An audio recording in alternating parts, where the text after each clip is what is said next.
Bien, hola, ¿qué tal gente? ¿Cómo están? ¿Cómo se encuentran? Espero que estén todos bien. Y bueno, vamos retomando, sí, esta que será nuestra clase de la materia de Derecho Civil, parte general, que forma parte de la carrera de abogacía que dicta la Universidad Católica de Santa Fe en su sede Posadas. Bien, como lo ven, digamos, es evidente y de público y notorio. Vamos a seguir hoy para el desarrollo de esta clase esta modalidad asincrónica. Esta no sincrónica como es cuando vemos por la clase, digamos, la desarrollamos por medio de la plataforma Zoom, digamos, simultáneamente, en vivo, digamos, entre comillas, entre profesor y alumno. Vamos a probar esta modalidad, digamos, de elaboración de la clase de video, digamos, grabada, para que ustedes la tengan así en sus archivos y después, como gran ventaja, digamos, la puedan ver una y otra vez, ¿sí? Y vayan, digamos, puliendo algunos aspectos que quizás en el vivo no alcanza el tiempo como para verlo o tocarlo o ver una y otra vez explicado o desarrollado el tema.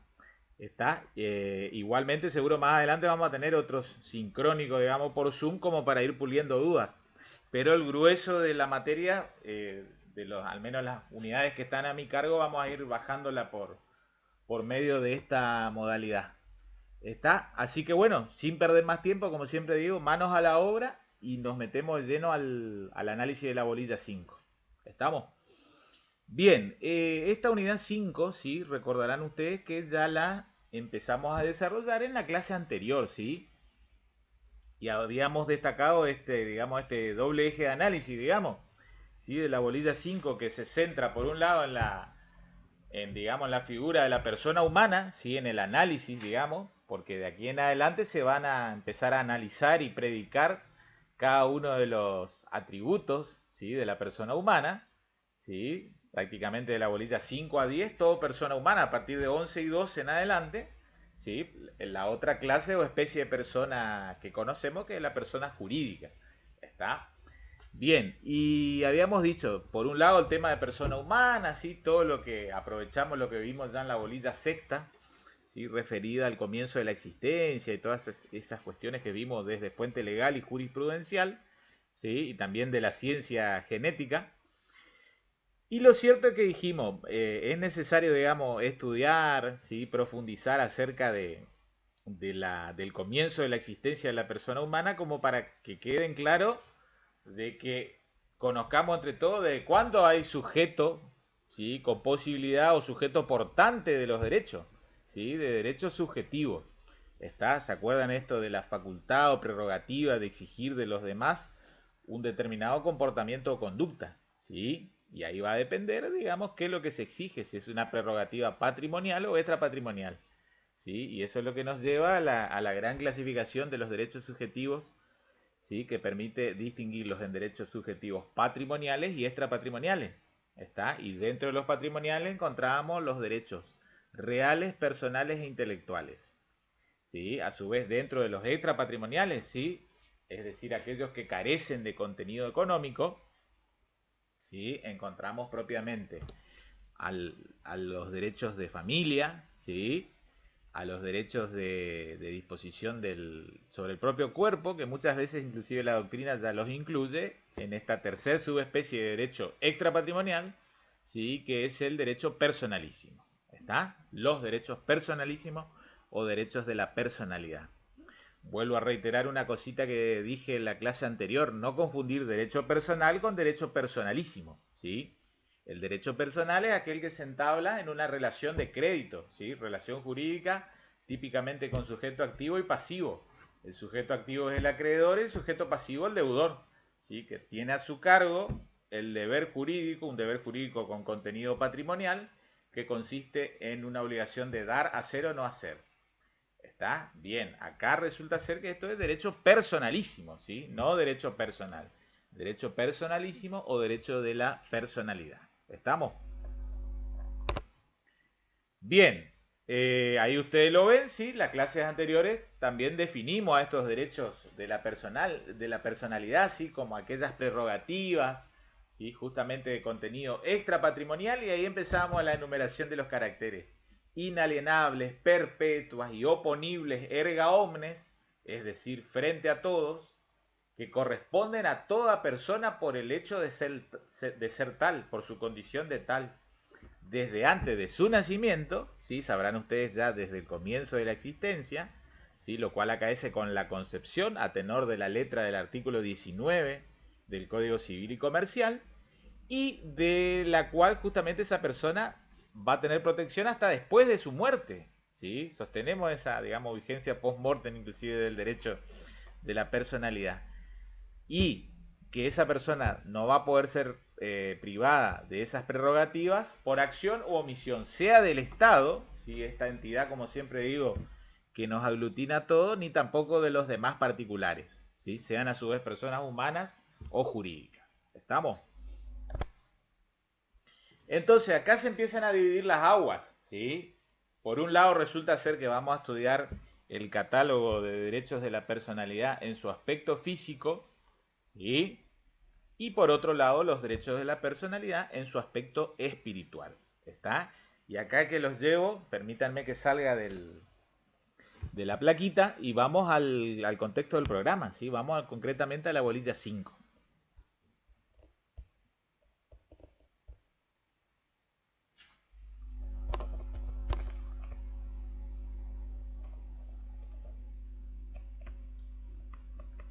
Ahí lo tienen, ¿sí? Unidad 5, persona humana, derechos personalísimos, ¿sí? Los dos ejes de conocimiento. ¿Sí? Y ustedes ven ahí como los puntos 4 y 5 son los que, digamos, dividen, como si fuera una rotonda y dividen los caminos. Por un lado, los derechos de la personalidad en su aspecto físico, ¿sí? Destacándose de sobremanera, con fundamental importancia, el derecho a vivir o el derecho a la vida. También el derecho a la salud, derecho sobre el propio cadáver. Y la problemática que vamos a focalizar hoy de lleno, de pleno, el tema de trasplante de órganos, ¿sí? Quizás en otro bloque de video, en algún, digamos, sincrónico presencial, entre comillas, por Zoom, veamos estas cuestiones luego de consentimiento informado y de directiva médica anticipada. ¿Está? También lo vamos a desarrollar. Pero hoy, principalmente en los derechos de la personalidad en su aspecto físico, vamos a hacer eje, ¿sí? Concretamente en la problemática de trasplante de órganos. ¿Sí? Está, ahí es donde vamos a poner el foco de atención.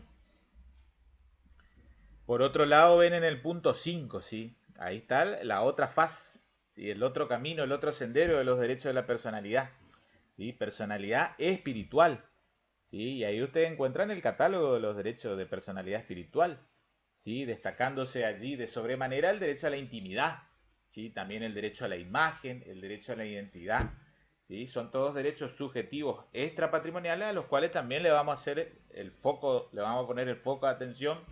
Si vamos tomando esta terminología de la fotografía, vamos a hacer zoom allí como para acercarnos profundamente al objeto de estudio. ¿Está? Bien.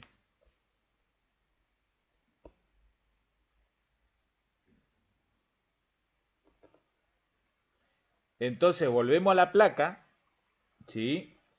Y vamos a meternos, como les había anticipado, en la cuestión propiamente de la problemática de trasplante de órganos, ¿sí?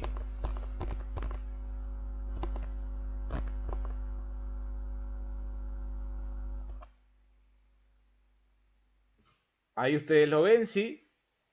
Desde julio del año 2018 tenemos una nueva fuente de derecho, ¿sí? Es decir, una nueva ley de trasplante de órganos, ¿sí? La nueva ley que lleva el número 27447, ¿sí? Reemplazó a la anteriormente vigente ley 24193, que estaba vigente en la República Argentina desde el año 1993, ¿sí? Entonces, la 24193 fue la fuente de derecho, digamos, ley, que se aplicó en la República Argentina en ese periodo temporal, de 1993 hasta julio del 2018. En el 2018 se sanciona la 27447, ¿sí? Ahí lo ven, 4 de julio del 2018, y esa nueva ley derogó la ley anterior de trasplante de órganos, ¿sí? Esta nueva ley fue conocida mediáticamente como Ley Justina, ¿sí? Digamos una manera así de hacer un sincero y obviamente como siempre insuficiente homenaje a quien en vida fuera Justina Locane o Locane, ¿sí? Que obviamente Justina falleció encontrándose en lista de espera, ¿sí? Por un trasplante de órganos. ¿Está? Entonces, los familiares de Justina, con posterioridad a este hecho, se reunieron, ¿sí? Con legisladores y bueno, allí es como que se puso, digamos, en el tapete, en la agenda, como se suele decir, la necesidad de la corrección de algunos aspectos de la por entonces vigente ley de trasplante de órganos, ¿sí? Bien, pero vean, este bloque normativo de la 27447, la nueva ley de trasplante de órganos, recién entraría plenamente en vigencia por enero, allá por enero del 2019. Si vean lo que son los tiempos de nuestro país, eso es un poco un análisis que capa lo que es nuestra materia. Vean el tiempo que se tardó en reglamentar la ley, ¿sí? A través del decreto del Poder Ejecutivo Nacional 16 del año 2019. ¿Está? Entonces, como que allí recién entró con plena vigencia la aplicación del nuevo dispositivo legal. Entonces, vamos a, como les comentaba en las clases anteriores, ven que el abogado tiene que estudiar algo de economía, algo de genética, y bueno, ahora vamos a tener que estudiar algo de medicina. ¿Sí? Ustedes ven allí cómo empezamos a incorporar un lenguaje técnico médico. ¿Sí? Y propiamente hablamos del acto médico de ablación. ¿Sí? ¿Qué es lo que es la ablación? Está esta terminología técnico-legal que alude a la extracción del órgano, ¿sí? Por parte del sujeto dador. Eso es hacer la ablación. Y después viene la otra etapa, digamos, la contracara, que es el correlativo implante. ¿Implante en quién? En el sujeto receptor del órgano. ¿Está? Entonces no se olviden estas terminologías de ablación e implante.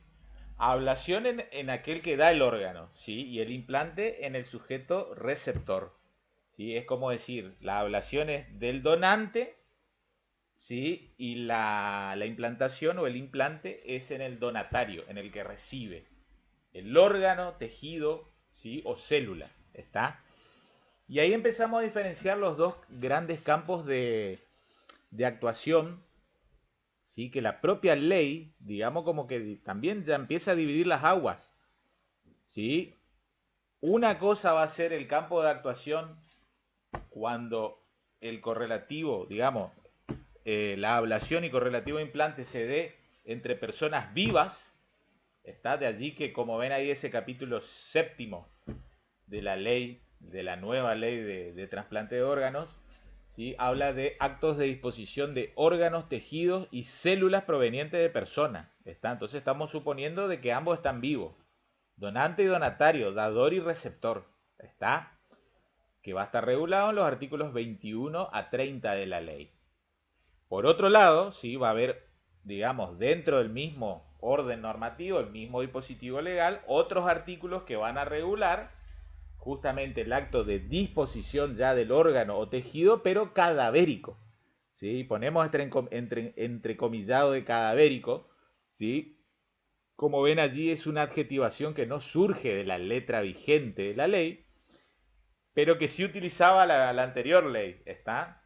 Pero yo creo que es muy significativo, muy claro, muy contundente como para, digamos, a la hora de empezar a estudiar la ley uno tenga en claro que la ley regula tanto la extracción del órgano y correlativo implante, la ablación del órgano y correlativo implante, ¿sí? Cuando esto se da entre personas vivas o cuando en definitiva ya nos encontramos con un dador fallecido, ¿sí? Es decir, que culminó su existencia, ¿está? Acaeció el hecho jurídico de su muerte, ¿sí? Y este segundo aspecto es lo que está regulado en ese capítulo octavo de la ley, en los artículos 31 a 39, ¿está? Entonces, vayamos ahora a estudiar esos dos campos de análisis, ¿está? Bien. Vamos al primer campo de análisis, ¿sí? Entonces estamos suponiendo de que dador y receptor ambos se encuentran vivos, ¿está? Esto está regulado en los artículos 21 a 30 de la ley de trasplante de órganos, ¿sí? Ven allí entonces la finalidad de este primer campo de actuación es el trasplante de órganos, tejidos y células entre personas vivas. ¿Está? Y acá nos encontramos, digamos, con un norte, ¿sí? Un rumbo norte que va a ser guía para interpretar siempre el contexto de aplicación de la ley de trasplante de órganos. ¿Está? Esto de que siempre se va a llevar adelante la ablación, el trasplante, en tanto y en cuanto ello no cause un grave perjuicio a la salud del dador. ¿Está? Y que ello a su vez genere una perspectiva de éxito, ya sea en conservar o mejorar la vida del que recibe el órgano. ¿Está? Un poco lo que creo que lo dijimos en la clase anterior. Vean, la ley de trasplante de órganos, digamos, teleológicamente, ¿sí? ¿Qué es lo que es teleológicamente? Significaría algo así como finalísticamente, ¿sí? Ustedes habrán estudiado en filosofía el telos, ¿sí? Como fin o finalidad que tiene, digamos, el ser humano, el sujeto pensante, ¿sí? El hombre que filosofa. Entonces, toda legislación cuando se sanciona tiene una finalidad, se hace para algo. Bueno, la ley de trasplante de órganos se hizo para salvar vidas, está no para meter, digamos, palo en la rueda o piedra en el camino, ¿sí? Sino que se hizo para que, digamos, se sistematice una mecánica, una gimnasia, ¿sí? Bajo ciertos requisitos legales, médicos y éticos, bajo los cuales se formalicen, ¿sí? Las correspondientes ablaciones y correlativos implantes. ¿Está? Entonces, la finalidad es, digamos, cuanto menos conservar o mejorar la vida del que recibe el órgano. ¿Está? Estamos haciendo el acto de ablación para salvar su vida. Pero no hay que desentenderse del derecho a la salud que también tiene el dador. ¿Está? Porque si no, entonces el dador de nada serviría hacer el trasplante de órgano, digamos, si causa un grave daño, ¿sí? En la salud del dador. ¿Está? Ustedes saben, digamos, el ser humano, uno no es muy técnico en cuestiones médicas, pero ahí ustedes saben que el ser humano tiene órganos, digamos, bilaterales y otros que son órganos únicos. ¿Sí? Órganos bilaterales como los pulmones, dos pulmones o dos riñones. ¿Sí? Pero hay otros, digamos, órganos que son monistas, en el sentido de que existe uno solo, ¿sí? Un solo corazón, ¿está? Un solo páncreas, ¿está? Entonces, de nada serviría en una persona sacarle el único órgano que tiene y, digamos, condenarlo a su fallecimiento, ¿está? Entonces, por más que esto parezca de perogrullo, como se suele decir, o redundante, hay que, digamos, seguir adelante con todo este sistema de trasplante de órganos siempre que no se cause grave perjuicio a la salud del dador. ¿Está? Bien, entonces, es lo que justo destacamos en ese último párrafo. ¿Está? La ley de trasplante de órganos se hizo para salvar vidas, pero no hay que desentenderse del derecho a la salud o el derecho a la integridad física del dador. ¿Está? Por favor, no nos olvidemos de ello. ¿Estamos? Bien, entonces, vayan, digamos, haciendo la bajada, vayan elaborando el apunte. Estamos trabajando entonces en el campo de que presuponemos que dador y receptor están vivos. ¿Está? Entonces vamos a ver cuáles son los requisitos legales que establece la legislación para que se pueda llevar adelante el acto de ablación, ¿sí? No, digamos, no es, vamos a tomar una terminología acá campechana, misionera, no es al areínta a la que te criaste que se lleva adelante el procedimiento. Sí, va a haber requisitos que van a tener que verificarse por la autoridad médica, ¿sí? Sea hospital, sea sanatorio si es privado, o Ministerio de Salud en la provincia, o Ministerio de Salud en la nación. ¿Sí? Cuando se pretenda llevar adelante, ¿sí? El acto médico de ablación, va a tener que verificar estos requisitos. Entonces vamos a ir viendo cuáles son los requisitos que tienen que haber.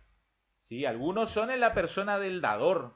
¿Sí? Y el primero de ellos es que el dador sea mayor de edad.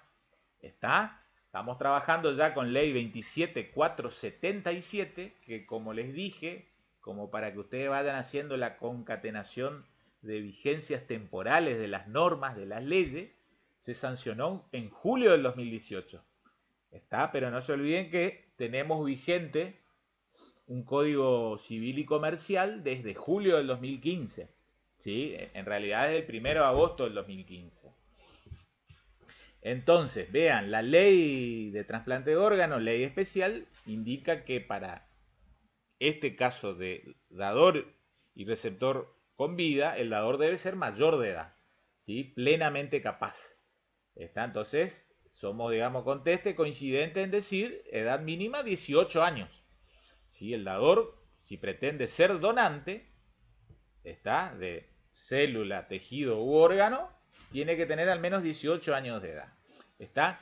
Y ahí es que se plantea un cierto cortocircuito, como les dije. ¿Sí? Porque como el nuevo Código Civil y Comercial en materia de capacidad, lo habrán estado estudiando con la doctora Palacio, o de a poquito van a ir metiéndose de lleno en la capacidad de los menores de edad, ¿sí? En esa progresiva capacidad, en ese progresivo empoderamiento, digamos, a los fines de qué actos puede ejercer el menor de edad. ¿Sí? No se olviden de que hablamos de menor de edad siempre que estamos en presencia de una persona que aún no cumplió 18 años de edad. ¿Está? Y después resulta ser que encontramos un umbral intermedio, ¿sí? Que son los 13 años de edad, a su vez dentro de los menores. A partir de los 13 años de edad cumplidos, estamos en presencia de un menor adolescente, ¿sí? Por debajo de esa edad, un menor impúber. ¿Está? Con el viejo Código Civil, el umbral en cuanto a edad eran los 14 años de edad, ¿sí? Pero ahora nos manejamos con el umbral 13 años de edad. Entonces, el Código Civil y Comercial, les contaba, 2015, en esa progresiva capacidad que le va dotando, brindando al menor, resulta ser que declara y dispone, hablando con mayor propiedad en el artículo 26, que a partir de los 16 años de edad, como allí lo ven, el adolescente es considerado como un adulto para las decisiones atinentes al cuidado de su propio cuerpo. ¿Está? Entonces ahí es que se plantean estas divergencias, estas dudas interpretativas. Es como decir, ¿qué hacemos? La ley de trasplante de órganos dice que para ser dador, al menos 18 años. ¿Sí? Ley especial. En cambio, el Código Civil y Comercial, el Código de Fondo, ¿sí? Ley madre del derecho privado positivo argentino, habla de una manera más genérica, no solo ciñéndose o circunscribiéndose al ámbito de trasplante de órganos, ¿sí? Que a partir de los 16 años de edad sería considerado como un adulto para una decisión atinente al cuidado de su propio cuerpo. Entonces nos preguntamos, se preguntó la doctrina, digamos, los profesores de civil, la cuestión de trasplante de órganos sería algo equivalente al cuidado del propio cuerpo. ¿Está? Y ahí, como siempre, estamos trabajando con leyes, ¿sí? Que en la literalidad parecieran contradecirse. Entonces ahí viene la fuente interpretativa, ¿sí? La opinión de los autores. ¿Sí? Por ejemplo, Rivera, como ven allí, entiende que no es terminante, ¿sí? La aplicación directa de la ley fijada en la ley especial. ¿Está? Es decir, es como que dejaría, en su opinión al menos, abierta la posibilidad de que alguien que hubiera cumplido 16 años de edad pueda realizar justamente el acto de ablación, de donación, ¿sí? De dación de órganos. ¿Está? Esa es la opinión de Rivera. Julio César Rivera, el maestro Rivera que todos estudiamos, digamos, como bibliografía básica y obligatoria de la materia. Por otro lado encontramos a Elena Hayton, ¿sí? Les cuento, Elena Hayton es una ministra, así se le llama a los jueces de la Corte Suprema de Justicia de la Nación. ¿Está? Entonces no es menor su opinión también la de Elena Hayton.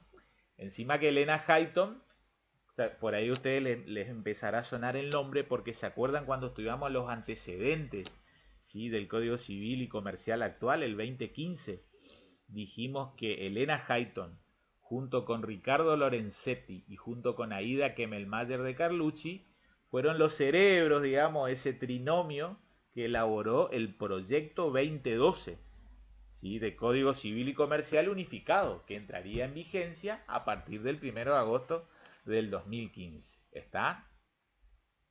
Hayton, vean, sostiene de que debería aplicarse la ley especial. Es decir, si la ley de trasplante de órganos dice desde 18 años, entonces que se aplique desde 18 años.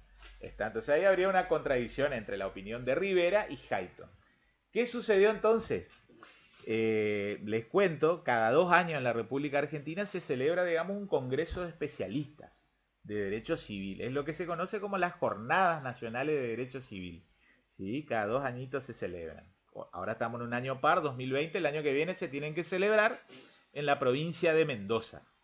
Bien, en el 2015 se celebró la 25ª Jornada Nacional de Derecho Civil, como ustedes lo ven allí, en Bahía Blanca.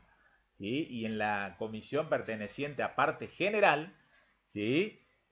Hubo una conclusión número 14. ¿Sí? Es como que se establecen, digamos, se ponen a discutir los profesores doctrinarios del derecho civil en temas así, digamos, candentes, que aún no están definidos o que se observa cierta contradicción.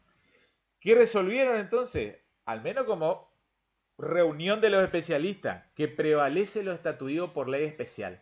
Es como que se fueron más por el lado de la opinión de Elena Hayton. ¿Está? Es decir, donación a partir de los 18 años de edad. ¿Está? Y en cierta manera es como que ahí ha quedado pacífica, ¿sí? Han quedado calmas las aguas sobre este tema. Entonces, edad mínima en el dador, digamos, saquemos como conclusión, pongamos en limpio sobre la mesa, 18 años de edad, ¿sí? Pero es bueno que ustedes conozcan, ¿sí? Estas aparentes contradicciones que se plantearon al menos entre las fuentes legales, normativas. Bien, por debajo de esa edad legal, ¿sí? Vean, hay excepciones, ¿sí? Pero que tiene que ver con el tipo de órgano, tejido o célula que se está por donar o dar. ¿Está? De allí de que por debajo de esa edad mínima legal, es decir, por debajo de los 18 años de edad, puede haber donante de célula progenitora hematopoyética, ¿sí? La CPH, ¿sí? Lo que hablamos en el curso de ingresos, ¿se acuerdan que algo especificamos sobre este tema? Bien, ¿qué son las células progenitoras hematopoyéticas? Es lo que en comunidad, en el vulgo, en el lenguaje que hablamos nosotros que no somos médicos, se conoce como médula ósea. ¿Está? Entonces, para ser donante de médula ósea no hace falta, ¿sí? Inexpugnablemente, ineludiblemente, tener al menos 18 años de edad. Por debajo de esa edad se puede ser donante de médula ósea, ¿sí? Obviamente que esto se integra con un complemento, ¿sí? Que es la autorización de los representantes legales. ¿Está? Esto surge del artículo 26 de la ley actual vigente de trasplante de órganos. ¿Estamos? Bien, y acá vean lo que siempre, digamos, vamos haciendo. Ustedes ya lo estudiaron seguramente con el doctor Neve, el tema de las fuentes del derecho, ¿sí? El derecho no es solo ley. Si uno cree que la ley resolvería en todos los casos posibles que se pudieran plantear. Está, entonces, acá traigo a colación un caso que quizás algo hayan hablado en el curso de ingreso, ¿sí? O quizás creo que me comentaron, me parece que lo estaban trabajando en el taller 1, ¿sí? Esta causa judicial, este caso jurisprudencial, se conoce como Zaguiridip Claudia Graciela, ¿sí? Y llegó para su resolución ante la Corte Suprema de Justicia de la Nación en el año 1980. ¿Sí? Es un caso jurisprudencial que justamente versó acerca de la edad mínima legal. ¿Está? Obviamente, en ese caso se trabajó con otras fuentes legales. ¿Está? Yo recién le dije, nuestra actual ley de trasplante de órganos, ¿sí? Está vigente desde julio del 2018. Bueno, resulta ser que allá por el año 80 también ya había una ley, sí, creo que, si mal no recuerdo, fue puesta en vigencia allá por el año 1974. Pero la lógica de pensamiento nos lleva a razonar de idéntica manera, ¿sí? Se planteó en ese caso Zaguiridip, ¿sí? Se judicializó un caso en el que el dador justamente pretendía efectuar la ablación en favor de su hermano, ¿sí? De su hermano, y el dador era menor de edad, tenía 17 años y 8 meses, ¿está? El receptor iba a ser su hermano, ¿está? Entonces uno dice, podría decir, si se pone el traje y corbata que diga positivismo, uno diría, es un caso que ya está resuelto por la ley, ¿sí? La ley ya resolvió preventivamente el conflicto, el legislador en su sabia conciencia ya lo resolvió, ¿está? La causa fue avanzando, sí, con fallo de primera instancia, luego un fallo de cámara de apelaciones y llegó finalmente a la Corte Suprema, ¿está? Cuando llega a la Corte Suprema, los ministros de la Corte Suprema, por voto unánime, resolvieron autorizar la ablación. ¿Está? Esgrimiendo, es decir, argumentando que lo que dijimos hace un ratito atrás, la ley de trasplante de órganos se hizo para salvar vidas, ¿está? No para meter palo en la rueda, para poner piedras en el camino. Entonces, si ahora, dijeron los ministros, denegamos la posibilidad de la ablación, ¿sí? Vamos a estar, digamos, en definitiva poniendo en serio riesgo la vida, sobre todo del receptor. ¿Está? Entonces, razones mínimas de equidad llevan a permitir, ¿sí? Y fue tal así que en el fallo se resolvió de manera unánime, es decir, todos los votos de los jueces en ese sentido de autorizar el acto de ablación. ¿Está? Si ustedes leen la causa van a ver que hay un dictamen del procurador en el cual se expresa, digamos, el sentido que entendía el procurador debía resolverse la causa. El procurador en ese caso era positivista. Sí, en cierta manera, sí, en uno de los trayectos de su dictamen él expresa, hoy es 17 años y 8 meses. ¿No será que mañana puede ser 16 años y 5 meses? Como diciendo, si permitimos una vez, ¿por qué vamos a permitir?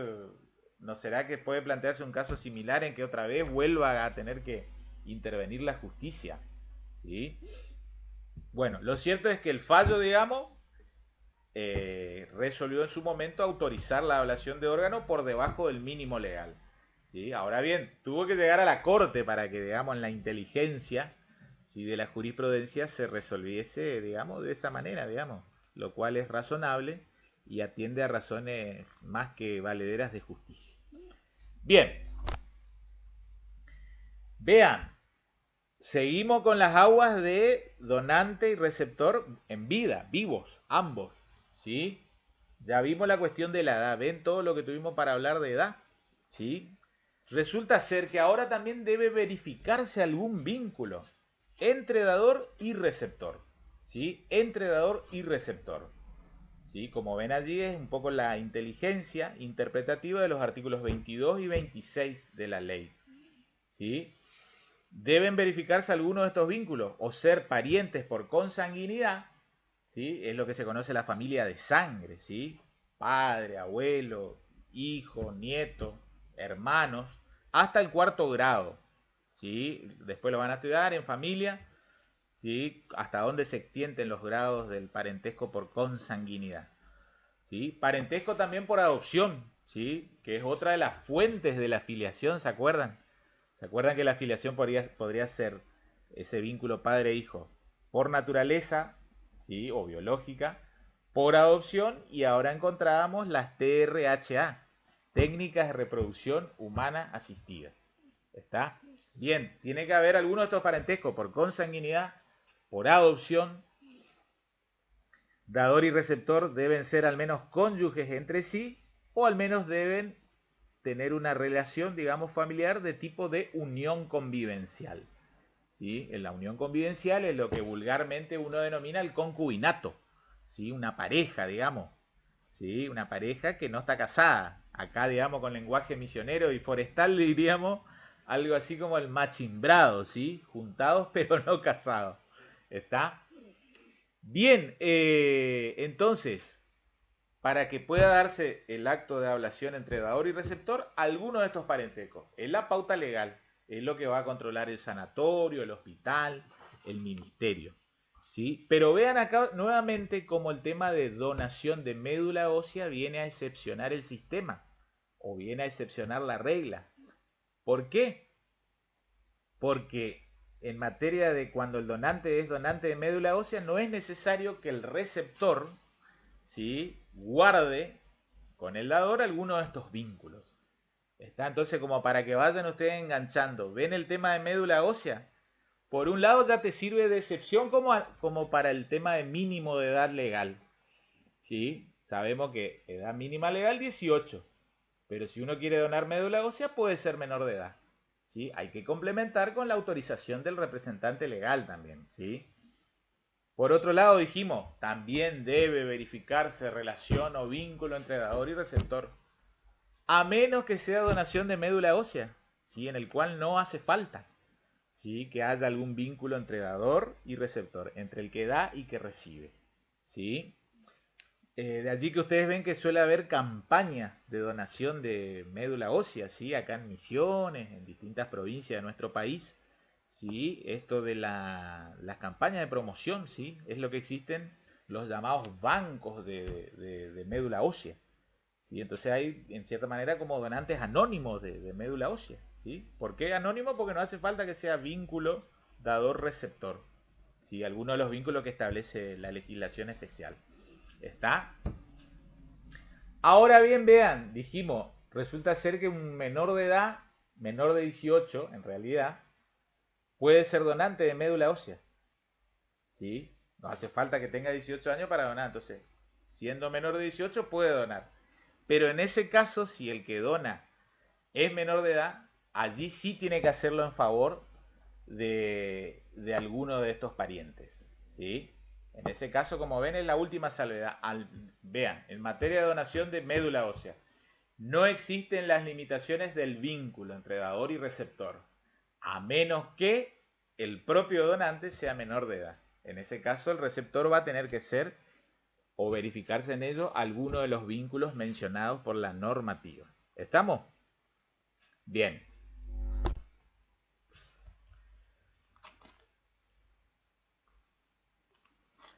Y acá les traigo a colación, ¿sí? Cuando digo traigo a colación es como decir traigo a discusión para que razonemos entre todos. Así como recién veíamos casos Aguirre para cuestión de mínimo de edad legal, acá tenemos el caso Sandra Mianovich, que también lo vimos en el curso de inglés, ¿sí? Y obligados son Soles Rey, ¿sí? Un caso del año 2012, que no llegó a la corte. Esto se resolvió en instancia de juzgado de primera instancia, ¿sí? Valga la redundancia. ¿Cuáles son los hechos? Como ven allí, la conocida cantante Sandra Mianovich pretendía resultar dadora de uno de sus riñones en favor de su ahijada Sonsoles Rey Obligado. ¿Sí? Entonces, Sandra Mianovich dadora, Sonsoles Rey Obligado receptora. Si era su ahijada, digamos, les doy más detalle de la causa, digamos, Sandra Mianovich se encontraba en pareja, ¿sí? Es de tipo, digamos, tipología homosexual. Su pareja, digamos, tenía una hija, o la pareja mujer de ella tenía una hija, entonces ella pretendía donarle a la hija de su pareja, digamos, concubinaria, ¿sí? Pero si uno lee entonces la letra de la ley, no encuadra ninguno de los supuestos de vínculo que debe existir entre dador y receptor. Vuelvo al cuadrito. No hay parentesco por consanguinidad, no hay parentesco por adopción entre dador y receptor, no hay, digamos, vínculo de cónyuge, vínculo conyugal, ni tampoco de unión convivencial. Entonces otra vez, digamos, acá es que uno se pone la camiseta de yus positivista, cerrado, ceñido a la letra literal del caso, o amplía un poco el horizonte de mirada y quiere llevar un poco de aroma de justicia al caso concreto planteado. ¿Está? Entonces, si somos positivistas, diríamos, la ley ya resolvió el caso, tendría que denegarse. ¿Está? Bien, ¿qué pasó entonces? Digamos, Sandra Mianovich con su pareja decidieron judicializar la causa. ¿Está? Llegó a manos de un juez, sí, el doctor Nobile, Alejandro Nobile, que justamente era un especialista en la materia. Ya hace como 15 o 20 años atrás venía escribiendo doctrinariamente distintos elementos, digamos, y consideraciones acerca de la problemática de ley de trasplante de órganos. ¿Sí? En concreto, el juez Nobile terminó autorizando la ablación. ¿Sí? Entre otras cosas, digamos, termina tomando las palabras de la propia dadora, ¿sí? De la señora Mianovich, en el sentido de que ella con la donación solo quería dar amor, un acto solidario, ¿sí? Desprendido de toda ulterioridad legal.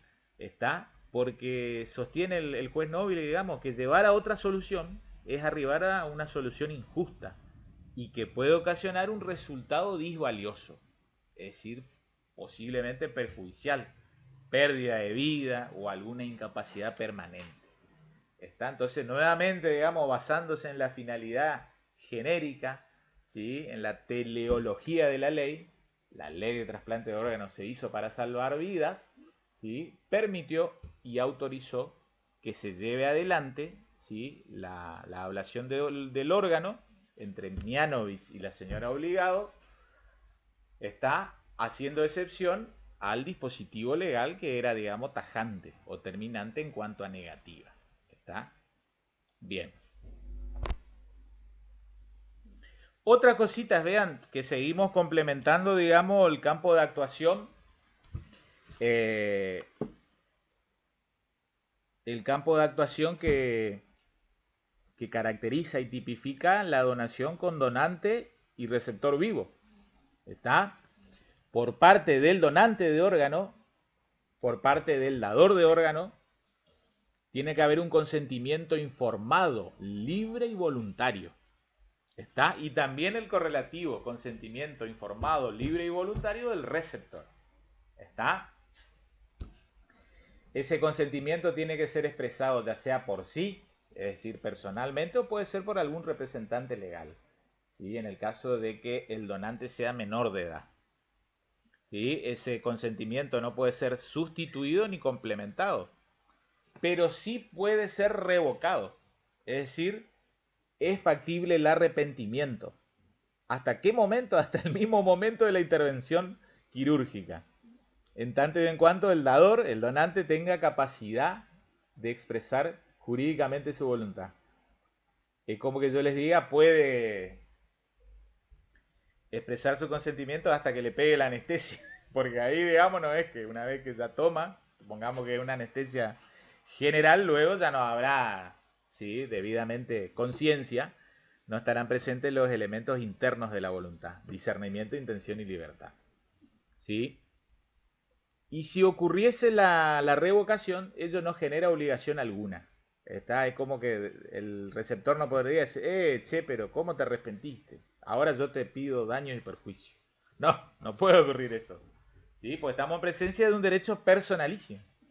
Entonces, como si en algún momento estaba el acto solidario, digamos, ¿sí?, de amor, y en algún momento hay arrepentimiento, y bueno, puede llevarse a cabo el arrepentimiento, la revocación, como se sostiene técnicamente, hablando con lenguaje técnico jurídico, hasta el mismo momento previo a la intervención quirúrgica. ¿Estamos? En ese consentimiento informado de dador y receptor que ellos otorgan, ¿qué es lo que se le informa?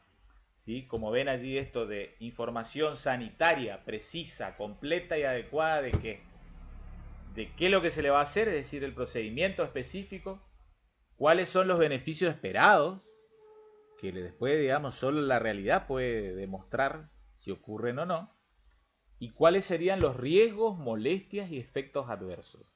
¿Está? Eso en particular, sobre todo para el dador. ¿Está?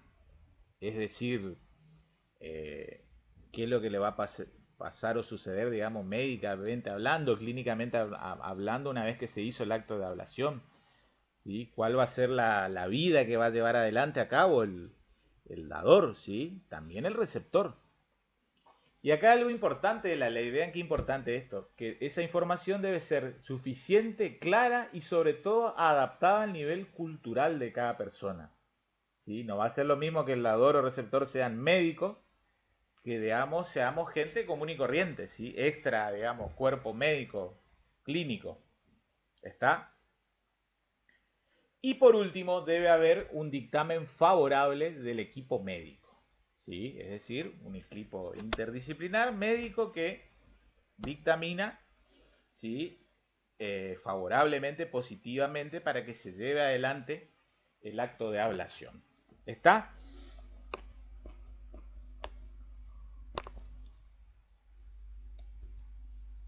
Entonces, vean, vuelvo a este primer campo que estamos estudiando. Dentro de la problemática de ley de trasplante de órganos, ¿sí? Reafirmamos, estamos estudiando la donación de órganos entre dador y receptor, ambos con vida. ¿Está? No se olviden del mínimo de edad legal. Vamos repasando, digamos, y encapsulando lo que estudiamos. No se olviden del vínculo que tiene que haber entre dador y receptor, ¿sí? Como siempre, después ustedes, si quieren ilustrar o lucirse en el examen, pueden traer a colación la jurisprudencia, ¿sí?, los fallos de jurisprudencia que estamos viendo. ¿Está? No se olviden de que tiene que haber el consentimiento libre, previo, tanto de dador como de receptor, y que también tiene que estar el dictamen favorable del equipo técnico médico. ¿Está? Vuelvo un poquito para atrás. Entonces vean, ustedes seguramente ahí van a ver mi cursor, es como que sacamos el primer ámbito de aplicación de la ley de trasplante de órganos, ¿sí? Con donante y receptor vivo. Vamos ahora al otro campo, ¿sí? Lo que ven en la flecha hacia abajo. Donante que ha fallecido. ¿Está? Es decir, va a haber un acto de disposición de órgano y tejido cadavérico. ¿Está? Y es, digamos, pertinente hacer esta distinción, porque si no uno cree que en general el órgano o tejido es solo en vida o que es solo cadavérico, ¿sí? Para después de la muerte. ¿Está? Bien.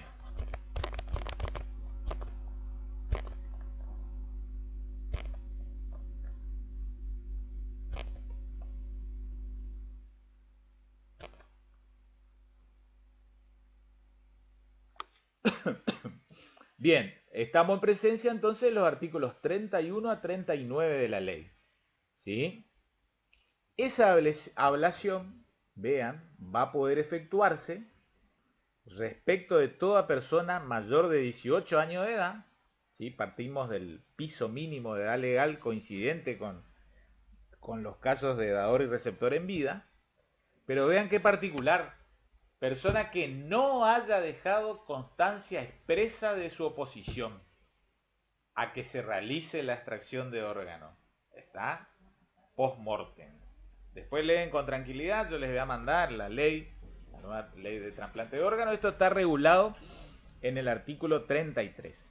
¿Sí? Como ven allí es un poco lo que se conoce así también en el periodismo, en los medios de comunicación y demás que ustedes leen por ahí en las redes sociales como ley del donante presunto. ¿Sí? ¿Por qué donante presunto? Porque es como que recae sobre la persona que fallece una presunción de ser entendido o comprendido como donante, en tanto y en cuanto no haya manifestado lo contrario. ¿Sí? Y acá, digamos, vamos a ir aclarando algunas cosas que se divulgaban mal en la sociedad.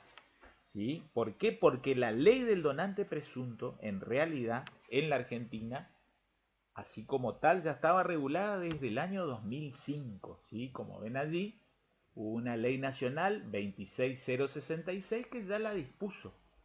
¿Sí? Era la misma lógica o mecanismo de actuación. Si uno nada dice en vida, uno no se opone, es tomado como donante en vida. Ahora bien, ¿qué es lo que pasaba?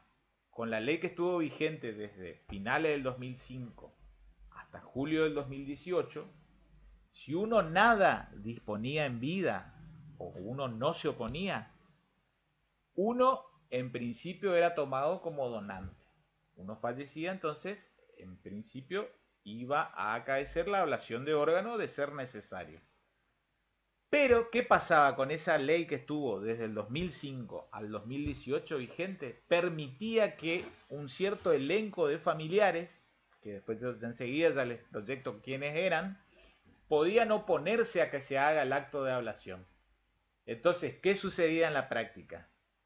En la inmensa mayoría de los casos la gente no decía nada en vida. ¿Sí? La gente, lastimosamente, en un país como Argentina, tiene que andar resolviendo cosas del día a día. Difícilmente se ponga a analizar, salvo que tenga un caso de cercanía, de amistad o de familiar que haya pasado por esta tortura, digamos.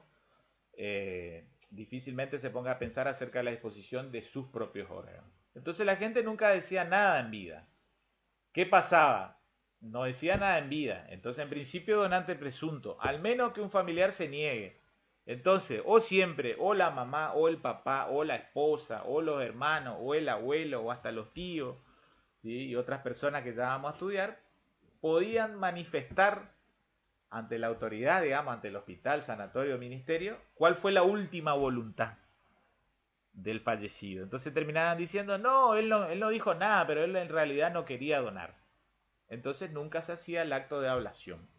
Eso es lo que motivó que los parientes y familiares de Justina Locane se reunieran con los legisladores y lleven adelante a cabo estas pequeñas reformas que ahora ya vamos a entender como en detalle cómo quedó el sistema de voluntad presunta, ¿sí? Respecto de la donación.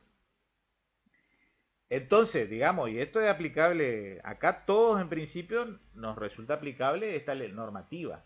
Nosotros fallecemos, no dijimos nada en vida, ¿está? Entonces vamos a ser tomados como donantes presuntos. Este es el sistema actual. Nosotros ahora, gracias a Dios, estamos con vida, pero Dios mediante nos lo permita, pero si nos pasa algo, en principio, si no nos opusimos en vida, somos tomados como donantes presuntos, ¿sí? ¿Cómo podríamos habernos opuesto en vida? ¿Cómo deberíamos haber expresado nuestra voluntad? Ahí yo le pongo en la plaquita distintas maneras. Puede ser a través de lo que se conoce como un acto de autoprotección, ¿sí? Que generalmente se hace por escritura pública ante escribano, o también de una directiva médica anticipada, que en realidad no necesita en este último caso escritura pública ante escribano, basta un instrumento privado con firma certificada. O también uno puede manifestarlo en su propio testamento, no quiero ser donante. O también puedo ir propiamente a los canales habilitados por la propia ley, ¿sí? El INCUCAI, ¿sí? Que es el Instituto Nacional que se encarga de la órbita y el ámbito de aplicación de la ley de trasplante de órganos. También el RENAPER, que es el RENAPER, Registro Nacional de las Personas. Uno puede ir personalmente al Registro Nacional de las Personas y manifestar, yo no quiero ser donante de órganos. ¿Está? ¿A qué es lo que voy? También el registro de estado civil y capacidad, ¿sí? Se puede ir a expresar la voluntad negativa. ¿A qué es lo que voy? Que si voluntariamente no queremos ser donantes de órganos, post-mortem, digamos, de órgano tejido cadavérico, hay que expresarlo, ¿sí? Porque de lo contrario somos tomados como donantes presuntos. ¿Está? Esto lleva a discutir ya, y yendo un poco, apretando un poco más la tuerca de la rosca. En su momento se dijo, se creó un nuevo caso del silencio como manifestación de la voluntad. Ustedes saben que la voluntad, para que repercuta efectos jurídicos, siempre debe ser expresa, ¿sí? O hay otra forma de manifestación como la voluntad tácita, ¿sí? En general, cuando al silencio uno no lo puede tomar como una manifestación de la voluntad, ni positiva ni negativa. Salvo que haya, como dice uno de los casos del 263, ¿sí? Obligación legal de expedirse. Entonces parte de la doctrina, ¿sí? Entiende de que se ha creado un nuevo supuesto, de que uno ante el silencio se presume que uno entiende que quiere ser donante presunto. ¿Está? Entonces vuelvo a remarcarlo una vez más. Si la intención no es ser donante presunto, hay que manifestar de manera expresa la voluntad negativa. ¿Está? Bien, ahora les explico esto y les menciono algunos ejemplos de quiénes eran los familiares en la vieja ley que se terminaban oponiendo, ¿sí? Y por ende nunca habían prácticamente un donante post-mortem, ¿sí? O de órgano o tejido cadavérico. ¿Sí? Esto estaba en el artículo 21 de la ley 24.193. Ahí ustedes, por ejemplo, ven el cónyuge no divorciado, ¿sí? Cualquiera de los hijos mayores de 18, cualquiera de los padres, cualquiera de los hermanos mayores de 18, cualquiera de los nietos mayores, cualquiera de los abuelos, cualquier pariente consanguíneo, hasta cuarto grado, cualquier pariente por afinidad, hasta segundo grado, representante legal, tutor o curador. Era un tremendo elenco, entonces siempre alguno se terminaba negando. ¿Y saben lo que pasaba también a veces? El cónyuge decía que no, pero aparecía un hijo que sí. Entonces había un conflicto y la vieja ley decía prevalece la voluntad del que está nombrado en primer orden. Entonces si el cónyuge dijo que no quería donar su marido, ¿sí? La cónyuge en ese caso decía que no quería donar su marido, era tomado como que esa fue la última voluntad del fallecido y no lo que sostenían los hijos, que supongamos los hijos decían sí quería donar. Bueno, la nueva ley, ¿sí? Ahí ustedes lo ven, en la práctica, en la inmensa mayoría de los casos, siempre había uno de ese elenco, un familiar de ese elenco que terminaba manifestando una voluntad negativa de donación, ¿sí? Esto es entonces lo que promovió, ¿sí? La sanción y entrada en vigencia de la llamada Ley Justina. Reforzó la mecánica legal del donante presunto. Si nada manifestamos en vida, ¿está? Somos tomados como donante presunto. ¿Está? Si la intención es no donar, post-mortem, digamos, después de nuestro fallecimiento, hay que expresarlo. ¿Está? Ahí tienen la fotito de Justina, ¿sí?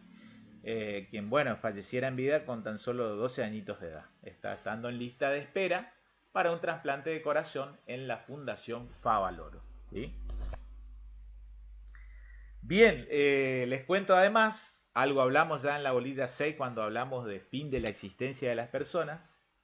La antigua ley de trasplante de órganos, que estuvo vigente, vuelvo a reiterar, hasta julio del año 2015, ¿sí? Perdón, hasta julio del año 2018, establecía, digamos, un criterio clínico de muerte a los fines de la ley de trasplante de órganos. Es decir, luego de eso podía efectuarse el acto de ablación post-mortem.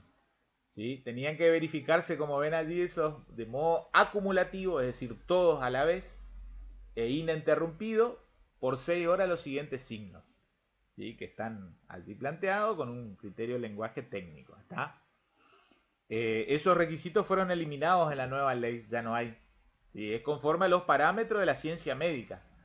No obstante, se sigue manteniendo la lógica de lo que ven allí luego a continuación de esa flecha, de que debe haber un certificado de fallecimiento, ¿sí? Que siempre debe estar al menos suscrito por 2 médicos.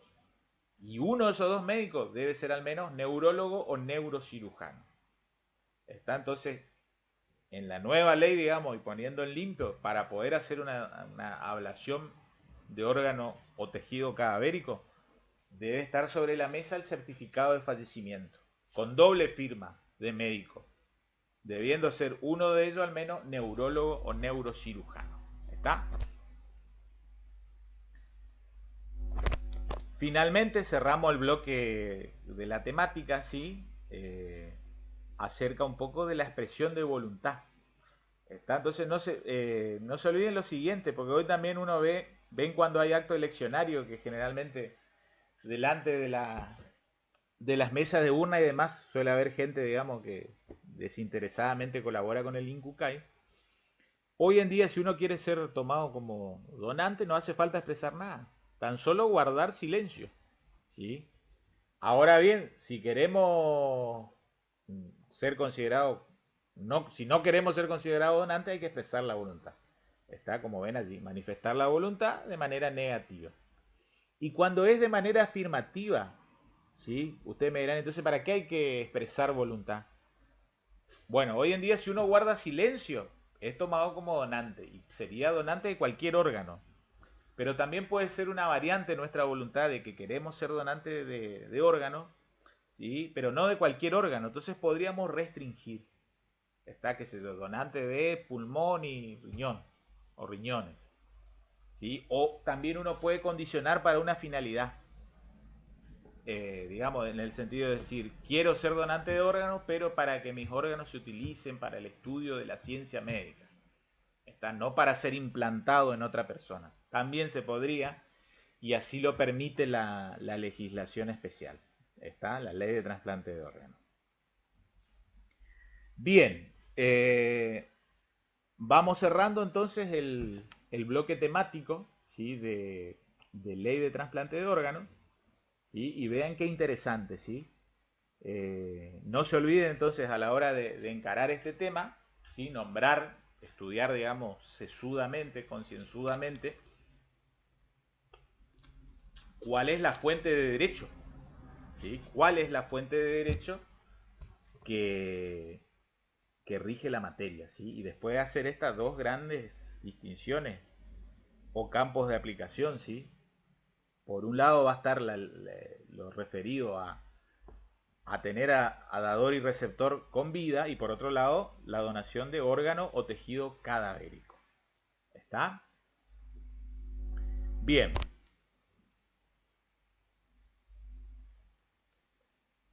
Vamos ahora al análisis de otro derecho personalísimo, ¿sí? Dentro de la esfera espiritual. ¿Sí? Hablamos toda la temática de trasplante de órganos en relación a la faz, digamos, física, ¿sí? Derecho de la personalidad en su aspecto físico. Vayamos ahora a meternos en los derechos de la personalidad o derechos personalísimos en el aspecto espiritual. ¿Está? Entonces hablemos quizás del más destacado con mayor vigencia en la actualidad en este mundo de internet y redes sociales y, como dijimos en la clase anterior, tan menoscabados por, ya sea por acción o omisión del propio Estado o de las empresas o de las personas, ¿sí? Vamos a hablar del derecho a la intimidad, ¿sí? Entonces, en primer lugar, ven allí tenemos un concepto de intimidad, ¿sí? ¿Qué entendemos por intimidad? A aquel ámbito comúnmente reservado de la vida, de las acciones, de los asuntos, de los sentimientos, de las creencias y afecciones, sea de un individuo o de una familia. ¿Está? ¿Ven todo lo que uno habla de intimidad y cree que es algo, digamos, muy preciso? ¿Sí? Cómo me visto, qué es lo que como. No, va mucho más allá de eso, ¿sí? Cuando hablamos de intimidad, hablamos de esta faz tan personal, lo más interior, lo más privado, lo que no queremos que los demás conozcan de nosotros. No lo dejamos ver, ni tampoco expresamos nuestro sentimiento al exterior. ¿Sí? Es el derecho a una vida retirada y anónima. ¿Está? Entonces, todo el ordenamiento jurídico garantiza ello, que nos movamos, digamos, en un margen de intimidad, ¿sí? De conducta para adentro, ¿sí? Para nuestro ámbito, sin injerencia ni intromisión de alguna autoridad o cualquier tercero. ¿Está? Y todo ello siempre y cuando, bajo un principio cardinal constitucional, que no ofendamos al orden público ni la moral pública, con lo que pretendemos guardar para nuestra intimidad, ¿sí? Ni perjudiquemos la vida de otras personas. Vean, el derecho a la intimidad, como es derecho personalísimo, participa de los caracteres típicos de todo derecho personalísimo, ¿sí? Inalienable, ¿sí? Imprescriptible, oponible erga omnes. Pero para entender el real alcance, el cabal alcance, no nos debemos olvidar de esta doble facultad que te otorga el derecho a la intimidad. El derecho a la intimidad a cada persona le otorga una facultad de exclusión y una facultad de autoconfiguración. Y paso a explicar qué es lo que significa esto, que parece un poco técnico, o abstracto, o aburrido. La facultad de exclusión permite justamente, ¿sí?, esa prerrogativa de el, digamos, de sacar de lugar, para no caer en redundancia, de excluir, ¿sí?, al ajeno de nuestra esfera íntima, ¿sí? Correlativamente implicaría un poder que tenemos para decir quiénes sí forman parte de nuestra intimidad. ¿Está? Entonces, como se suele decir vulgarmente, los de afuera son de palo, ¿sí? Mi intimidad o soy solo yo o la gente que yo quiero que conozca. ¿Está? Entonces yo tengo derecho a excluir, ¿sí? Inclusive tengo derecho a excluir a cualquier familiar, ¿sí? Porque puede ser que mi intimidad sea mi intimidad y yo no quiero que ni lo conozca ni mi hermano, ni mi padre, ni mi abuelo. Y eso es factible, ¿sí? Y eso va enganchado con la otra facultad, la facultad de autoconfiguración. Cada persona es rey absoluto y monarca de su intimidad. Es como que yo les diga, es la persona que o disminuye o amplía esa zona núcleo. La zona núcleo sería la intimidad. Hay personas a las cuales les gusta exponer su intimidad y está perfecto que así lo sea. Y el de afuera no puede quejarse por ello, en tanto y en cuanto no lo perjudique, ¿sí?, que es un criterio o pauta constitucional. Otras personas quieren tener una intimidad mayor, que no se conozca nada de su vida. Y está perfecto.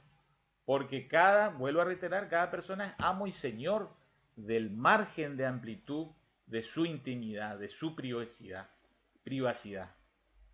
Y cada uno de nosotros, digamos, tenemos una mayor o menor intimidad conforme a nuestra idiosincrasia, nuestras necesidades, nuestros gustos, ¿sí? Hasta por ahí nuestras tendencias religiosas, ¿sí? Pero cada uno es amo y señor. ¿Sí? No, no puede ser el de afuera el que te diga vos tenés más derecho o menos derecho a la intimidad. No, señor. Cada uno es el amo y señor de esa zona núcleo. ¿Se entiende? Vean, que también queda protegido por la intimidad. Esto es importante saberlo, ¿sí? Vean, actos de vida privada, lo que hablamos la vez anterior, ¿sí? Como temas de salud, situaciones de embarazo, relaciones conyugales, convivenciales, relaciones paterno-filiales, sentimientos religiosos, ¿sí? Lo que les decía el otro día, esa guasada de andar divulgando test de salud, eso es una clara intromisión en la vida privada, sea quien fuera la persona de quien se divulgó, más famosa, menos famosa. Al menos que esa misma persona haya dado la autorización para que se divulgue, lo cual entiendo que no habrá ocurrido. ¿Sí? ¿Qué más protege la intimidad? La correspondencia, papeles privados, ¿está? Y vivimos en un mundo telemático.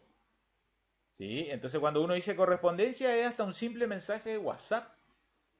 ¿Está? Entonces, ojo a la hora de reenviar en los grupos de chat, así digamos, conversaciones o mensajes de chat, ¿sí? Sin consulta al emisor. Tiene que haber una autorización del emisor. De lo contrario, uno es, digamos, copartícipe en la violación de la intimidad. ¿Está? Entonces, ojo, a manejarse con debida precaución. Que también queda protegida la intimidad, en el derecho a la intimidad, el domicilio, la privacidad de nuestro domicilio. ¿Sí? También el secreto profesional, después lo van a ver, y concatenamos con el derecho a la imagen, ¿sí? Que no doy más palabras para luego profundizar más adelante esta cuestión. ¿Sí? Entonces, ¿dónde se protege la intimidad? Al derecho a la intimidad se protege, en primer lugar, en la Constitución Nacional, artículo 19, como ya lo vamos a ver, y también en el Código Civil y Comercial, artículos 52 y 1770. ¿Sí? Saben ustedes que la Constitución Nacional, ¿sí?, tiene jerarquía superior a las leyes. ¿Está? Y hoy lo habrán estudiado con la doctora Palacios, asistimos a un proceso de constitucionalización del derecho privado. Es como que se va enraizando, entremezclando con todo el bloque de tratados internacionales también sobre derechos humanos. Vamos entonces en concreto. Artículo 19. No se olviden, Padre nuestro, acciones privadas de los hombres que de ningún modo ofendan al orden y moral pública ni perjudiquen a terceros, están solo reservadas a Dios y exentas de la autoridad del magistrado. ¿Está? Esto es lo que se conoce como el principio de autonomía personal. ¿Sí? Esta norma entonces nos consagra el amparo de la intimidad de las personas, ¿sí? Para evitar implicancia, injerencia, ¿sí?, ya sea del propio Estado o de cualquier tercero. ¿Sí? Claramente, digamos la norma más genérica. Esto luego se va especificando en la letra del propio código, artículo 52, que paso a leerles. La persona humana lesionada en su intimidad personal o familiar, honra, reputación, imagen o identidad, ahí estamos viendo ya cómo vienen a la par otros derechos personalísimos en su faz espiritual, ¿sí?, o que de cualquier otro modo resulte menoscabada en su dignidad personal, vean acá, puede reclamar la prevención y la reparación de daños sufridos, ¿sí?, conforme a lo expuesto en el libro tercero, título quinto, capítulo 1. ¿Está? Esta norma está en el libro primero, parte general, ¿sí? Pero nos está indicando de que si se ve menoscabada nuestra intimidad, uno pueda accionar, ¿sí?, pueda reclamar en justicia la protección de este derecho subjetivo, que en principio es extrapatrimonial, pero uno reclama para justamente obtener un quantum indemnizatorio, una indemnización de daños y perjuicios, ¿sí?, por las aflicciones ocasionadas en las personas dañadas. ¿Estamos? Entonces, vean, digamos, voy un poquito, voy a este cuadrito. ¿Cuáles son los efectos de esta protección legal? Vamos a ese último párrafo que allí los pongo en vista de ustedes para que lo tengan. Cuando uno entiende de que se ve afectada la intimidad, uno primero puede pedir prevención, Supongamos que es, que es una radio, un medio de comunicación el que está divulgando. Entonces uno, como que hace, le pide al juez de la causa un stop, ¿sí? Con alguna medida, ¿sí? Cautelar, que muchas veces se entiende como autosatisfactiva, se suele decir hoy, está que cese la, digamos, una función de prevención inclusive, de que no ocurra. En el punto segundo, perdón, es el cese de la actividad, cuando ya se divulgó, está. Inclusive el juez de esa causa puede imponer astreintes.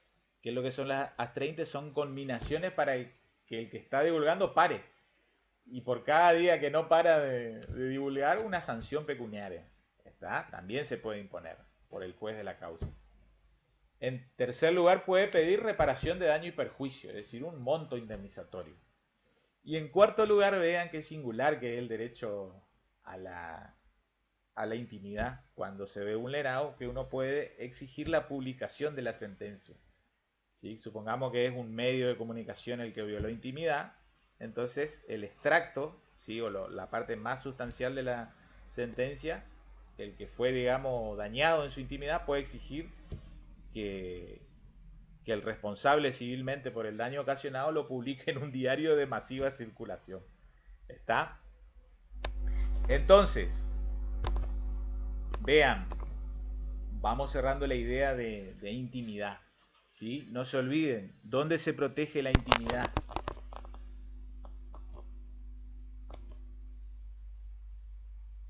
Artículo 19 de la Constitución, en primer lugar. Luego, artículo 52 del propio Código Civil y Comercial y el 1770.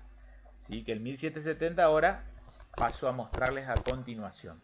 ¿Sí? Que ya está en el libro tercero. Si esto ustedes lo van a profundizar el año que viene en obligaciones. ¿Está? Que tiene un dispositivo legal muy interesante que ya se encontraba en el Código Civil que estuvo vigente hasta julio del 2015. ¿Sí? Había sido incorporado ya por la década del 70 ya en la Argentina como una reforma al código, digamos, básico de don Dalmacio Vélez Sarsfield. Vean cómo se protege la vida privada, o en todo caso, cómo se viola la vida privada o la intimidad. Estas son las acciones que tipifican indebidas intromisiones. El que arbitrariamente se entromete en la vida ajena y publica retratos, difunde correspondencia, mortifica a otro en sus costumbres o sentimientos, o perturba de cualquier modo su intimidad, en primer lugar debe ser cesado a obligar en tal actividad, si antes no cesó, y a pagar una indemnización que debe fijar el juez de acuerdo a las circunstancias. ¿Está? Además, a pedido del agraviado, puede ordenarse la publicación de la sentencia en un diario o periódico del lugar, si esta medida es procedente para una adecuada reparación. Entonces, vuelvo a poner sobre la mesa, digamos, el afectado, ¿sí? ¿Qué puede pedir? En primer lugar, la prevención, ¿sí? Hoy se habla mucho en el derecho de daño, una función preventiva del sistema de daño. Todavía no lo van a entender mucho, pero es, digamos, buscar todos los medios para evitar que ocurra el daño. En definitiva, para evitar que ocurra la indebida intromisión. Rara vez ocurre. Generalmente se dan las acciones 2, 3 y 4. ¿Sí? La 2 es de hacer cesar al que está difundiendo, al que está mortificando, al que está vulnerando intimidad. La 3 es la que más se da, solicitar indemnización de daño y perjuicio. ¿Está? Y la 4, la publicación de la sentencia. ¿Estamos? Bien.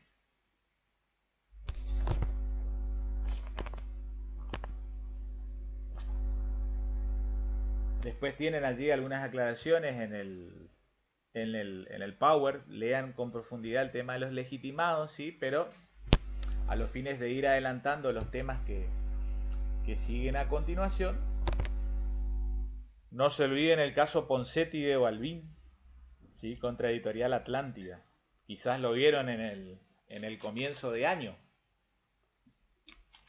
¿Sí? ¿Se acuerdan que Balbín era un político del Partido Radical que 2 veces fue candidato a presidente, en ambas perdió contra el general Juan Domingo Perón, ¿sí? Y allá por el año 83, cuando se encontraba agonizando, recordarán ustedes que la revista Gente, que en su momento estaba bajo la dirección del famoso periodista Chiche Helblum, decidió publicar esa foto, ¿sí? Bajo el título de Balbín agoniza.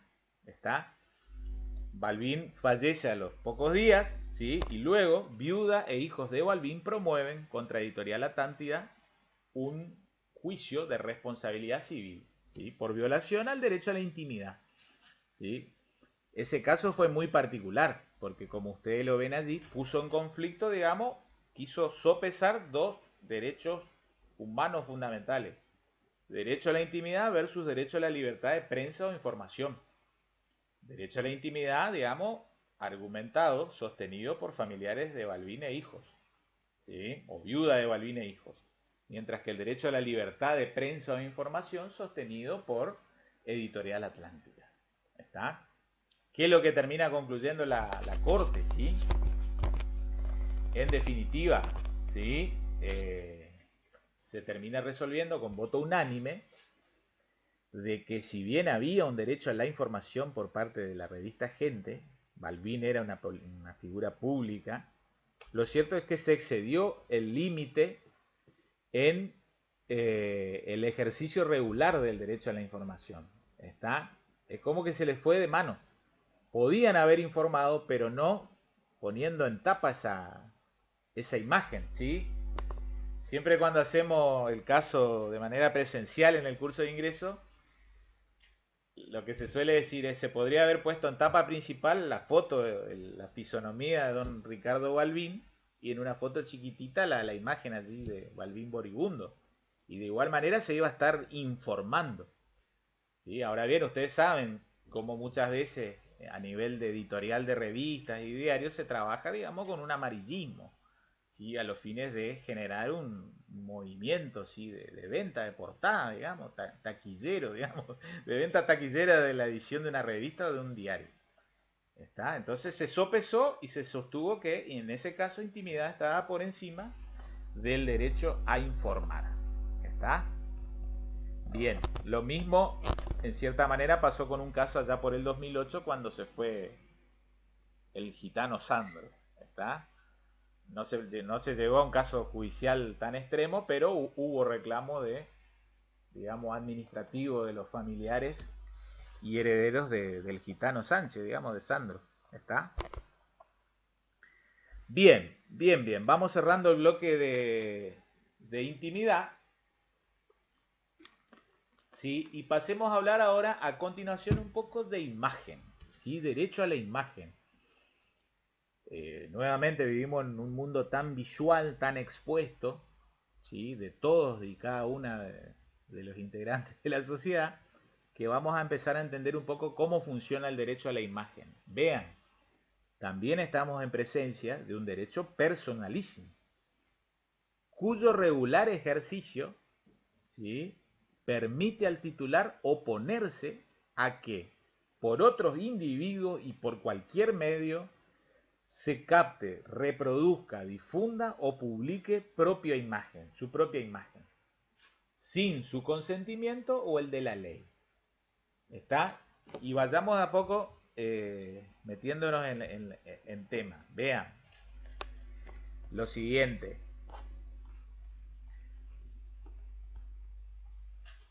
A lo que quiero llevarlos, ¿sí? El derecho a la imagen no solo comprende la fisonomía, es decir, el rostro, ¿está? Sino la integridad, ¿está? Y hasta muchas veces vamos a ir, después vamos a darle un enfoque, un encuadre técnico a esto, hasta no hace falta ni exponer el rostro o digamos, alguna parte física de una persona sin autorización de la misma o de la ley para que se esté vulnerando un derecho a la imagen. Como que yo le diga, ustedes conocen, digamos, los tatuajes que tiene Lionel Messi. Supongamos una fabricante de tobillera, entonces empieza a utilizar en la impresión de las tobilleras el tatuaje de Messi. De manera indirecta está aprovechándose de la imagen de Lionel Messi. Y en tanto y en cuanto el astro fútbol no haya dado su autorización, hay vulneración al derecho personalísimo a la imagen. ¿Está? Ahora vamos a ver cómo hay ciertas veces que es la propia ley la que dice o dispone, mejor dicho, con mayor lenguaje técnico legal, que ciertos actos o ciertas personas en ciertos lugares, ¿sí? Si uno capta la imagen de ellos, no hace falta pedirle su autorización. En ese caso es como que el propio código te dice, señores, ustedes están autorizados para difundir la imagen. No hace falta pedir autorización a su titular. ¿Está? Cuando se vulnera imagen, funciona de manera similar a intimidad. Uno también puede pedir, en primer lugar, actitud de prevención, lo cual generalmente no ocurre. En segundo lugar, puede pedir el cese, que se deje de divulgar la imagen. ¿Sí? Es un poco, habrán escuchado hace unos años atrás, este caso de la actriz, bailarina Jessica Sirio, ¿sí? Donde había un sitio, digamos, de relaciones o citas sexuales que utilizaba su imagen, ¿sí? A nivel internacional, y obviamente nunca ella había dado su autorización para que tal empresa haga uso de su imagen. ¿Está? Entonces claramente cuando judicializó el caso lo ganó. ¿Sí? Entonces vean, ¿dónde se protege imagen? En los artículos 52 y 53 del código. ¿Sí? Traigo a comparación que decíamos intimidad está protegido por Constitución Nacional en el artículo 59, 19, y por el Código Civil y Comercial en el artículo 52 y en el 1770. Acá estamos hablando de imagen. ¿Dónde se protege imagen? En los artículos 52 y 53. ¿Sí? Y en particular el 53, porque el 52 es muy genérico. ¿Sí? ¿Por qué el 53? Porque el 53 protege a la imagen, pero a su vez trae los casos de autorización legal. Es decir, cuando no hace falta pedirle permiso al titular. Y está, y ahí ustedes encuentran 53 inciso A, B y C. El A cuando la persona participa en actos públicos. Está, entonces no habría que estar pidiéndole constantemente permiso al diario El Territorio para sacarle una foto a Alberto Fernández, ¿sí? O al gobernador Herrera Watt, ¿está? O algún diputado, ¿sí? Tampoco hace falta pedirle permiso a su titular cuando exista un interés científico, cultural o educacional prioritario, ¿sí? Y se tomen las precauciones suficientes para evitar daño innecesario. En tercer lugar, proviene de la enseñanza del caso Ponseti de Balbín, cuando se trata del ejercicio regular del derecho de informar. ¿Sí? El derecho de informar, derecho de libertad de prensa, no es absoluto. ¿Sí? Debe ser ejercido en cada caso en concreto de manera regular. De lo contrario se cae en abuso del derecho, ¿sí? Que habrán estudiado también en la unidad 4. Otra cosita más que ponemos de manifiesto. No solo se protege la imagen como tal, también la voz. Está, entonces ojo a la hora de que uno va a un recital y con algún dispositivo de celular o algún captador profesional de sonido graba el recital. El solo hecho de grabar ya es violar imagen. No hace falta que uno después lo suba a un video de YouTube sin finalidad de lucro o con finalidad de lucro. Digamos, la acción ya, digamos, prohibida es la de captar. Como ven ahí, artículo 53, para captar o reproducir la imagen o la voz de una persona. De cualquier modo que se haga, es necesario su consentimiento. Excepto que, y ahí vienen los tres casos que ustedes ven a continuación. Bien.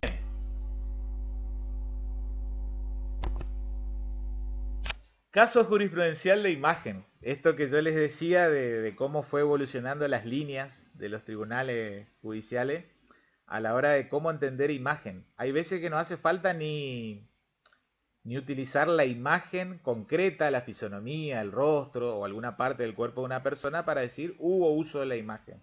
Caso Roviralta, año 2011, Cámara Nacional Civil, contra Primera Red Interactiva de Medios Argentinos.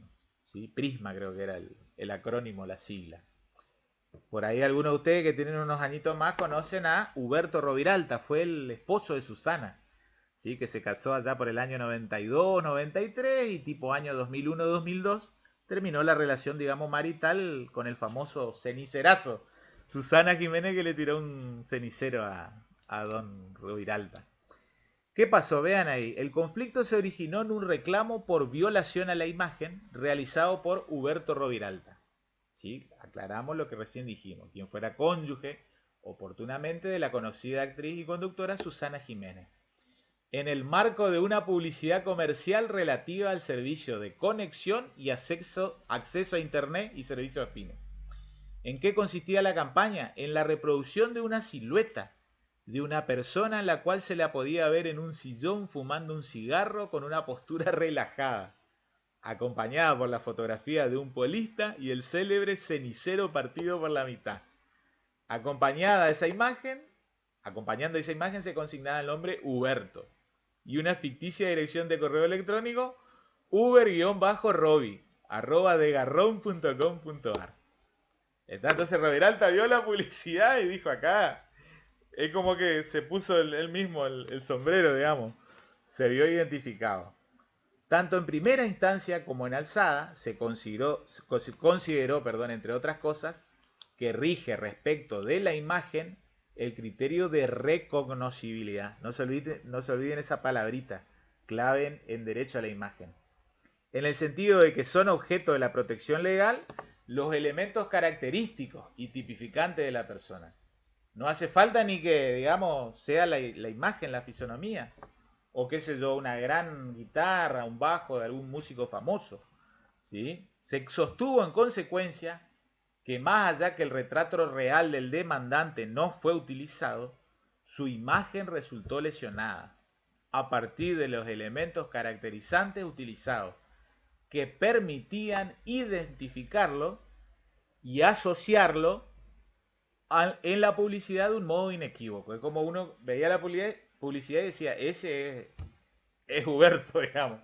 Está condenando en definitiva a los demandados a la reparación efectiva de daños ocasionados. ¿Estamos? Bien. Vamos a pasar el tema de honor, ¿sí? Después les invito a que ustedes le peguen un vistazo, ¿sí? Donde se protege al honor, tanto en el Código Penal como en el Código Civil y Comercial. Pero me gustaría cerrar la clase de hoy. Yo después les paso el Power, que van a tener todo el material, con el derecho a la identidad personal. ¿Sí? Es uno de los derechos personalísimos que mayor desarrollo está teniendo en la actualidad. ¿Sí? Es como que van surgiendo nuevas vertientes de protección que quedan incluidas en la noción del derecho a la identidad personal. Vean, ¿en qué consiste? Es la facultad de exigir la fiel representación de la persona sin deformación de sus cualidades o caracteres y sin atribución de caracteres inexistentes o diversos de aquellos reales del sujeto. Está entonces con la identidad, ¿qué es lo que se refleja e incluye? La realidad cultural, política, biológica, social, religiosa, ideológica y sexual de un sujeto. ¿Está? Ello reúne o agrupa aspectos de la persona que en conjunto forman una auténtica personalidad o individualidad de la persona. Y acá lo más importante, cada uno de nosotros somos especiales y únicos, ¿sí? Que lo hace ser un individuo especial, que lo hace ser individuo y especial, como cada ser humano. Entonces, ¿cuándo se vulnera derecho a la identidad? Cuando no se respeta la verdadera caracterización de una persona, sea por omitir datos que la individualizan o por agregar otros que tal persona no posee. Vamos a especificar ahora las vertientes, ¿sí? Y acá se va a empezar a entender un poco más. Cuando hoy se habla de derecho a la identidad, hay una vertiente, digamos, o faz clásica, que es la del derecho a la identidad como derecho de cada persona a conocer sus orígenes, su filiación, ¿sí? Quiénes fueron sus padres, por ejemplo, ¿sí? Su identidad biológica. Y hay otra que es la que, digamos, de 10 años para acá está teniendo mayor desarrollo legislativo y jurisprudencial, que tiene que ver con el derecho de cada persona al reconocimiento de su identidad de género, con independencia del sexo asignado al momento del nacimiento. Es decir, con independencia de la realidad biológica. ¿Sí? Vamos a esta segunda vertiente, que es sobre la cual quiero poner el foco de atención, y vamos a cerrar la clase, ¿sí? Esto ha tenido gran evolución en su momento ya a nivel jurisprudencial, en su momento ya cuando ciertos individuos y personas pretendían, digamos, cambiar de género ante el Registro Nacional de las Personas, ¿sí? Y entonces la jurisprudencia fue, digamos, yendo y viniendo acerca de qué requisitos exigirle, por ejemplo, hasta para el cambio de nombre, cuando pretendían cambiar de un nombre masculino por uno femenino, ¿sí? Desde exigiéndole tratamiento hormonal hasta exigiéndole, digamos, transformaciones morfológicas en el cuerpo de tales personas. Lo cierto es que desde el año 2012 en la República Argentina tenemos derecho positivo que regula la cuestión. Es la Ley de Identidad de Género 26743. ¿Está? ¿Qué reconoce esta ley? El derecho de toda persona a, en primer lugar, reconocimiento de su identidad de género. Segundo, libre desarrollo de su persona conforme a la identidad de género. Y tercero, el derecho a ser tratado de acuerdo a su identidad de género. ¿Está? ¿Qué es lo que sucede? Y esto es un tema de polémica que excede lo que uno pueda estudiar en civil, ¿sí? Se discute, digamos, a nivel sociológico, psicológico, psiquiátrico, si existe una identidad de género. Si esta es construida, deconstruida, autopercibida, o si ya viene, digamos, impuesta o perfectamente ligada al sexo biológico de origen. ¿Está? Lo cierto es que, conforme a este dispositivo legal, en el artículo 2, ustedes ven allí que se entiende por identidad de género a la vivencia interna e individual del género, tal como cada persona la siente. Y acá un poco lo más importante, la cual puede corresponder o no con el sexo asignado al momento del nacimiento. ¿Está? Incluyendo la vivencia personal del cuerpo. ¿Está? Entonces, ¿a qué es lo que voy? Esto es para la problemática de cambio, digamos, de sexo, ¿sí? Después cuando estudien el atributo nombre, va a quedar un poco más complementada la cuestión. Lo cierto es que entonces hay un procedimiento para la rectificación registral tanto de sexo como del nombre de pila. Entonces vayamos a los casos posibles. Una persona que nace varón y quiere cambiarse a mujer. O una persona que nace mujer y quiere cambiarse a varón. Ahí ustedes encuentran los requisitos, ¿está? Porque, digamos, lo que hay es una autopercepción. Biológicamente, de origen, en génesis, una persona puede ser varón, pero se autopercibe. Vuelvo a reiterar, me quedo con las disposiciones de la ley. No estoy ni a favor ni en contra, analizamos el derecho vigente. Si se autopercibe como mujer, tiene el derecho subjetivo de solicitar el cambio registral de sexo y nombre de pila. ¿Cuáles son los requisitos? Tener al menos 18 años de edad. Presentarse ante el RENAPER, Registro Nacional de las Personas. Debe además expresar el nuevo nombre de pila con el cual pretende identificarse. ¿Está? Y además, vean, no debe acreditar ni intervención quirúrgica, ni tratamiento hormonal, psicológico similar. Si es menor de edad, habrán visto que hubo un caso hace 2 meses atrás de un pequeño, menor de edad, inclusive impuber, por debajo de 13, requiere de participación de representantes legales, es decir, los padres, conformidad del menor y además asistencia de la figura del abogado del niño. Como consecuencia de todo ese procedimiento, digamos que es, y anótenlo, administrativo, no es judicial, es solo ir al registro de las personas, ¿sí? Se rectifica el acta de nacimiento, ¿sí? Fruto del proceso se emite una nueva acta, de nacimiento y se otorga un nuevo DNI, ¿sí? Y tanto la nueva acta como el DNI no van a hacer mención alguna a cuál era el anterior sexo de tal persona. Cerramos este tema, al menos desde el análisis de la fuente normativa.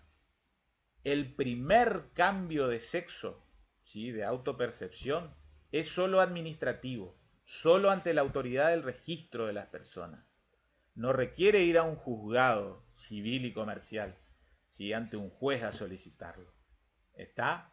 Ahora bien, si ya hizo una vez un cambio, los sucesivos cambios, supongamos de varón se pasó a mujer, ¿sí? Rodolfo Manuel pasó a ser Mariana Jacqueline, Si luego, siendo Mariana Jacqueline, pretende volver a ser Rodolfo Manuel, esta vuelta, digamos, en cierta manera, sí va a requerir intervención judicial.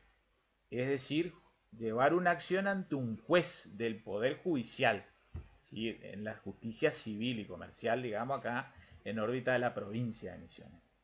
¿Está? Entonces no se olviden que fruto de la autopercepción, ¿sí? La vivencia interna o individual del género de tal persona, tiene derecho al cambio, ¿sí? De sexo y de nombre de pila. Nombre de pila son los nombres individuales, por fuera del apellido. ¿Está?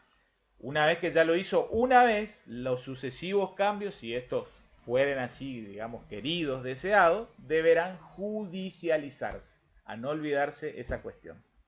Cierro la clase de hoy, digamos, y cierro en cierta manera el bloque de derechos personalísimos con un caso jurisprudencial que tuvo que ver con esto. ¿Sí? Porque no es solo cambiar de sexo y de nombre. Vean, el caso JM sobre denuncia por discriminación. Juzgado de Familia de Rawson, año 2016.